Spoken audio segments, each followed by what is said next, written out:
دچمە مۆسکۆ کامیران حاجۆ سەرۆکێ کۆمیتەیە پەیوەندیên دەرڤە و سەرۆکێ شاندا ئەنە کەسێ ji bo hevdîtina li gel Bogdanov ji Moskwa paytexta Rûsya li gel mineke Kamîran dem baş û bi xêr hatî min behsa çend tiştan kir lê dixwazim hinekî detayên wê bizanibim wel gel Mikhail Bogdanov bêhtir behsa çi kir û tekezî li ser çi kir.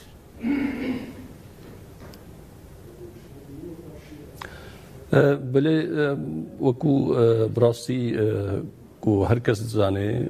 روسیا دولت که گلکی گرنگا د پرسا سوری دا هر وها دولت که جهان دا گلکی گرنگا امجی گرنگیه که تایبت ددنا تکیلی خوب روسیا را ابنا گلک جارام هاتنا و جاری جی چند بابت سرکه هبون گو ما لگل بریز بوگدانوف بحث کرن جوانا پرسا دستوری بو یک جه کمیته دستوری حتی نه چما بریو ناچه و ام دبینن اف پروسس تشتکی باشا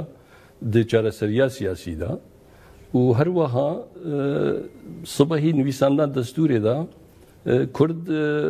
محتاجی پشگیریا ناونتوینا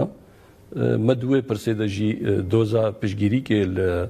لروسیا کر و براستی هلوسته که گلکی پوزیتیو بو گوتنیه ما بگمان ام پشگیریا مافی ملت کرد د سوریا دکن و بی مافی کردا او پروسس تبدا سقط ام حساب دکن یاج حموی گرنگتر گوتیه ما ام دبینن پیوست توافق هبه لسر پرسا نه مثلا جماریا یان دنگدانکیا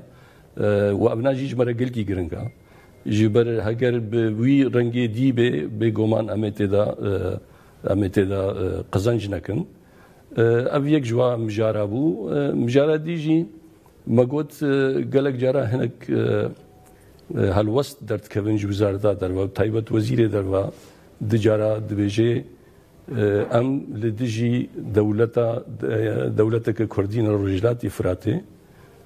جمرا نیشاندان گو نولویا ام نبی رنگی دبیجن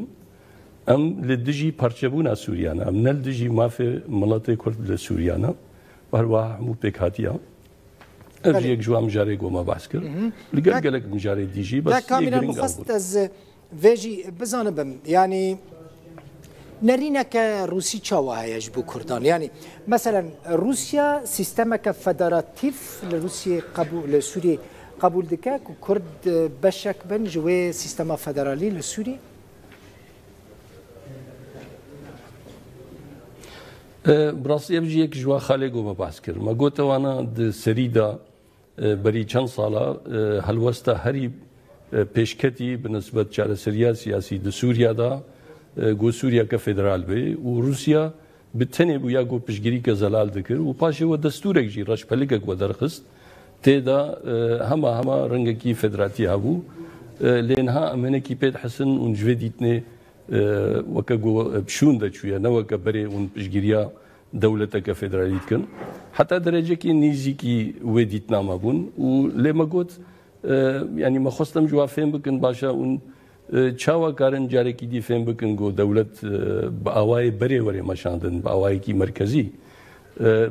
حتی درجه که گله کی زلال نکرن ایدی سوریا که بچرنگی توازن لی او دیتنه ما بر بچاوت گرتن وکو چاوا گو دولتا که فدرالی بشوندا هاتنا نها تشتکی نگل کی خویایا یا دیجی یا گو ما گو توانا ایدی امکان نینا پیکاتیک یانجی مرکز کربه سوریا بویرنگی بریوا ببه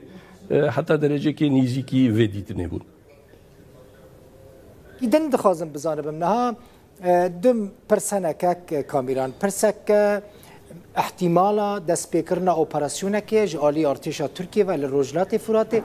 پرسا دنجی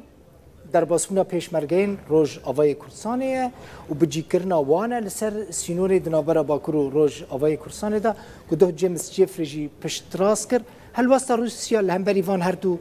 خالین کجبو کردین روج آوا گلکی گرینگه چیه؟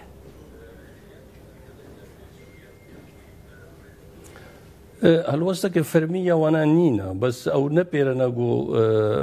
شرک ببه مسئله آلوزتر دکه و آسان ناکه لێ فەرمی تشتێک نینە ینی مە نەدیتە تشتێ مە گوتوبێژ کرد ئەو نەل ینی گەرمی لێ مەسەلا دەستێوەردانەکە لەشکری ببێ نەپێرەنەوە و تزانێ ینی وانە بگشتی لێ مەسلێ دمەیزێنن خوا بتەنێ هێزێکی ڕەوا بینن di Sûriyada ji ber ku hikûmeta fermî ew dawetkirina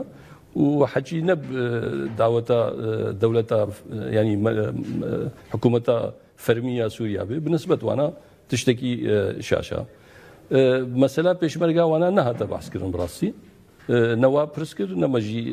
anî rojevê. Hûn çawa dibînin hema ji ber ku te her ji Moskobî jî mîvanê minî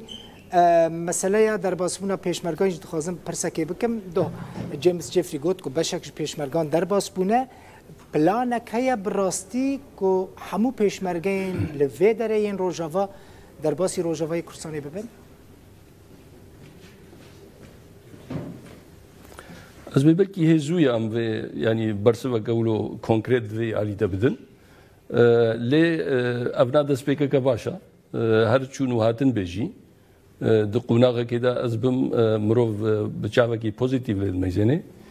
ji me re gelkî giring e yanî ji kêma îva ew aliyê psîkolojî bişkê di navbera her du rexa da karibin bi hevra heta got karina hevbeşî biçûk jî bin dest pê bikin. Pêşerojê de mehêvî heye got birengekî yanî ferahtir û bêhtir konkret karekî hevbeş peyda bibe. Her kek kameran yani mesela tem polit büroya pedekesi û serokê komîteya derveya enekesî her dema ku behsa pêşmergên Rojava dikim hemû berpirsên pedekesî û enekesî bersivên dîplomatîk didin. Yani tiştekî konkret nadin min. Sebep çi ye?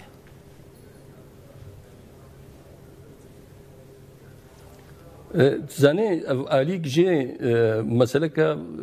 heta bêjê yanî alîkî wê leşkerî heye. Car caran divê wê kinek rêzgirtinê li wê bigirê. Ji ber wê jî gelek cara mirov nikarê bersivê gelkî rasterast bide û ev na meseleke di hingivê gelek aliya ji rejîmê bigira ji aliyê dî dewrûber bigira ji hêzên navnetewî bigira ji ber wê na divê mirov divê mesele hinekî ولو يعني هناك بنازكي نزيكي مسألة ببي جبر في رنجيا نجبر تشكي ديا جالك إسباس كاميران حاجو سروك كوميتيا بيوندين دربيا أنا كسي جموسكو ميفاني مبوا